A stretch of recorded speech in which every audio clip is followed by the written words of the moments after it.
Bismillahirrahmanirrahim. Assalamualaikum warahmatullahi wabarakatuh. Syukur alhamdulillah kita bisa berjumpa lagi di channel ini. Sholawat dan salam selalu dan tetap tercurahkan kepada junjungan kita Nabi besar Muhammad sallallahu alaihi wasallam. Allahumma sholli ala sayyidina Muhammad wa ala ali sayyidina Muhammad. Harapan dan doa saya semoga saudaraku semuanya selalu diberikan kesehatan, dilapangkan rezekinya, diampuni dosa-dosanya, dan dipanjangkan umurnya. Amin ya rabbal alamin. Sahabat beriman yang dirahmati Allah, Rasulullah Shallallahu Alaihi Wasallam adalah manusia yang paling mulia. Tak ada sedikit pun cacat dalam pribadinya. Setiap perkataan, perbuatan, dan ketetapannya menjadi sunnah sebagai contoh dalam kehidupan umat manusia. Allah Subhanahu wa taala memuji Rasulullah sallallahu alaihi wasallam dalam salah satu ayat dalam Al-Qur'an.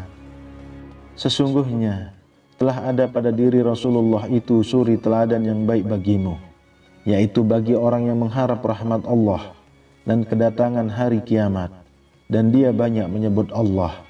Quran surah Al-Ahzab ayat 21.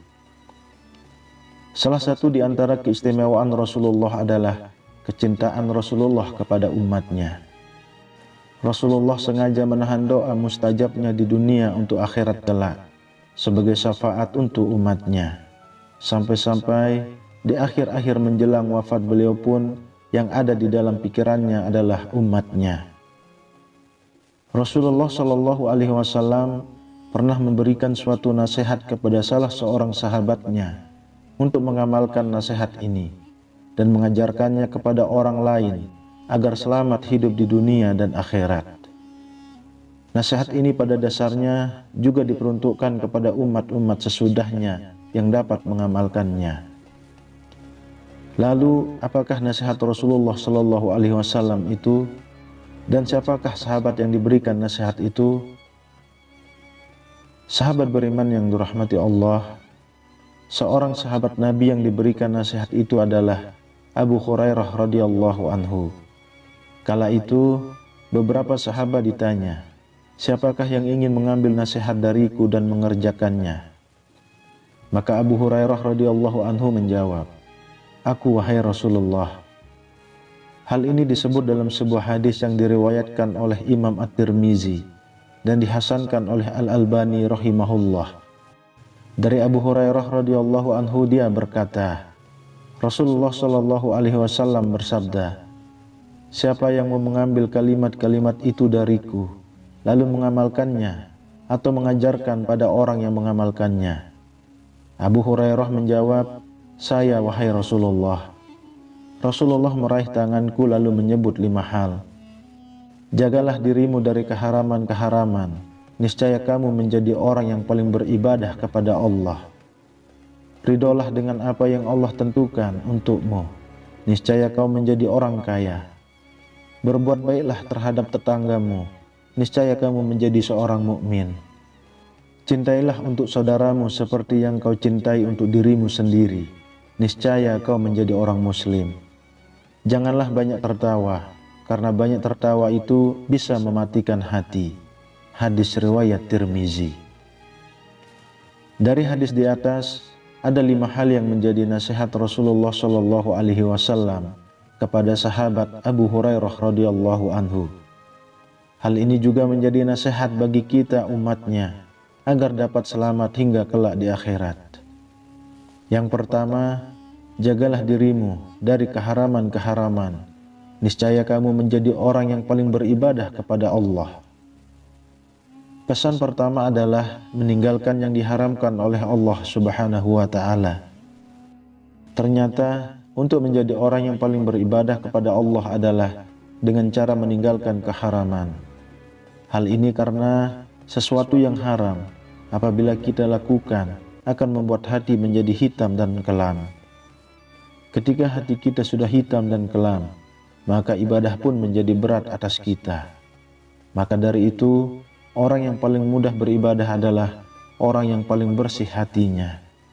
Semakin hati seorang hamba bersih dari maksiat, maka semakin mudah baginya untuk melaksanakan perintah-perintah Allah dan menjalankan ibadah kepada Allah Subhanahu wa Ta'ala. Allah Subhanahu wa Ta'ala telah memberikan kunci agar kita dapat terhindar dari perbuatan keji dan mungkar, yaitu dengan mengerjakan sholat dengan benar. Hal ini sebagaimana termaktub dalam Al-Quran. Allah Subhanahu wa Ta'ala berfirman, "Bacalah apa yang telah diwahyukan kepadamu, yaitu Alkitab atau Al-Quran, dan dirikanlah sholat. Sesungguhnya sholat itu mencegah dari perbuatan-perbuatan keji dan mungkar. Dan sesungguhnya mengingat Allah atau sholat adalah lebih besar keutamaannya dari ibadah-ibadah yang lain. Dan Allah mengetahui apa yang kamu kerjakan." Quran Surah Al-Ankabut ayat 45. Yang kedua, ridolah dengan apa yang Allah tentukan untukmu. Niscaya kamu menjadi orang terkaya. Pesan selanjutnya adalah agar selalu ridho terhadap ketentuan Allah Subhanahu wa Ta'ala. Kaya yang dimaksud dalam pesan Rasulullah ini bukan hanya kaya harta, karena hakikat kekayaan bukanlah kaya harta, melainkan kaya hati. Rasulullah Shallallahu Alaihi Wasallam bersabda, "Bukanlah kekayaan itu karena banyaknya harta, akan tetapi kekayaan itu adalah kaya hati." Hadis riwayat Ibnu Majah. Orang yang kaya hati adalah orang yang paling qanaah. Ia selalu merasa puas dengan apa yang Allah berikan kepadanya. Orang yang kaya hati adalah orang yang tidak akan pernah merasa iri dan dengki kepada orang yang diberikan oleh Allah nikmat yang lebih darinya. Orang yang kaya hati adalah orang yang selalu bersyukur walaupun Allah berikan sedikit kepadanya. Orang yang kaya hati adalah orang yang selalu melihat ke bawah untuk urusan dunia dan melihat ke atas untuk urusan akhirat. Ridho kepada ketentuan Allah merupakan sesuatu keharusan, dan sesungguhnya itulah yang terbaik bagi kita.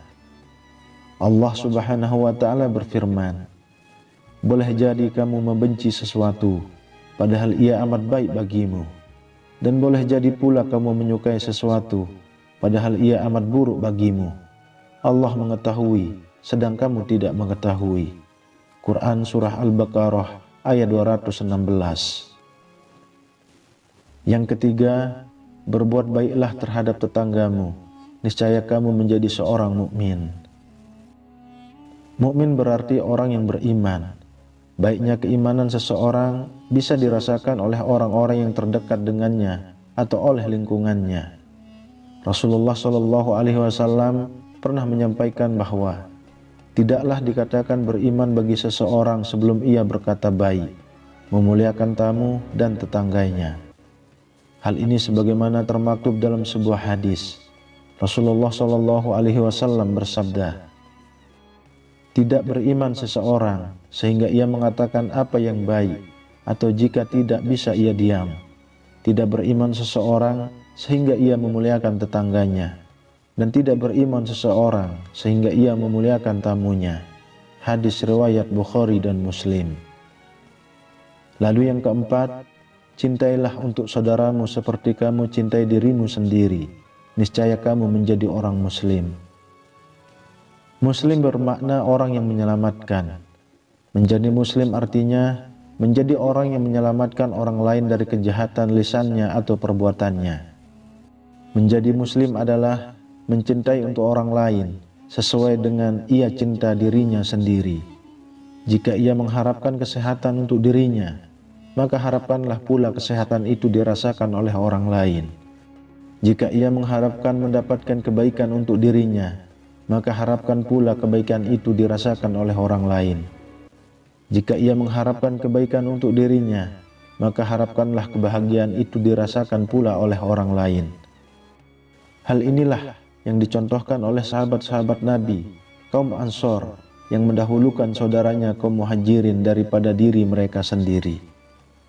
Tentang hal ini telah diabadikan oleh Allah Subhanahu wa taala dalam Al-Qur'an. Allah Subhanahu wa taala berfirman, "Dan orang-orang yang telah menempati kota Madinah dan telah beriman, kaum Ansor sebelum kedatangan mereka, kaum Muhajirin. Mereka, kaum Ansor mencintai orang yang berhijrah kepada mereka, kaum Muhajirin. Dan mereka, kaum Ansor, tiada menaruh keinginan dalam hati mereka terhadap apa-apa yang diberikan kepada mereka, kaum Muhajirin. Dan mereka mengutamakan orang-orang Muhajirin atas diri mereka sendiri, sekalipun mereka dalam kesusahan. Dan siapa yang dipelihara dari kekikiran dirinya, mereka itulah orang-orang yang beruntung." Quran Surah Al-Hasyr ayat 9. Kemudian yang kelima, jangan banyak tertawa, karena banyak tertawa itu bisa mematikan hati. Islam mensyariatkan kaum muslimin untuk banyak tersenyum, karena tersenyum juga merupakan sedekah. Dan Islam melarang banyak tertawa, karena segala sesuatu yang berlebih-lebihan atau melampaui batas akan membuat hati menjadi mati. Dalam hadis yang diriwayatkan oleh Aisyah radhiyallahu anha, bahwa dia berkata, "Saya tidak pernah melihat Rasulullah Shallallahu alaihi wasallam tertawa terbahak-bahak sehingga kelihatan tenggorokan beliau. Beliau biasanya hanya tersenyum." Hadis riwayat Bukhari dan Muslim. Rasulullah Shallallahu alaihi wasallam bersabda, "Janganlah kalian banyak tertawa, karena banyak tertawa akan mematikan hati." Hadis riwayat Tirmizi. Menurut Imam Al-Ghazali, jika hati mati, hati tak akan bisa menerima peringatan Al-Quran dan tidak akan mau menerima nasihat yang baik. Sahabat beriman yang dirahmati Allah, demikianlah nasihat yang diberikan oleh Rasulullah Shallallahu alaihi wasallam kepada Abu Hurairah radhiyallahu anhu, dan secara tersirat juga diberikan untuk umatnya. Semoga adanya video ini dapat memberikan tambahan ilmu agar menjadikan kita sebagai umat yang lebih baik ke depannya. Amin ya rabbal alamin. Wallahu a'lam bissawab. Assalamualaikum warahmatullahi wabarakatuh.